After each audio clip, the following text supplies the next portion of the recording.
Madrid, Estado, Castilla-La Mancha, señor Rouco. Buenos días, señor presidente de la Junta, señor vicepresidente.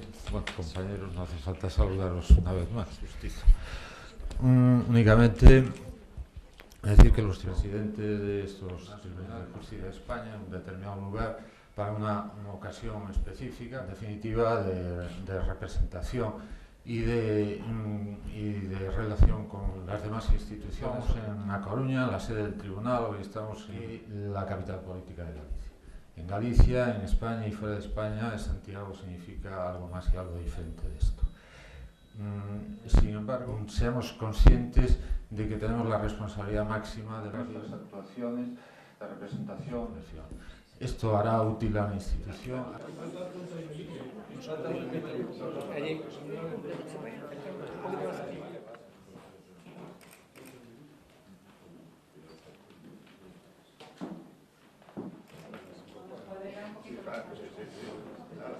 Más de familia.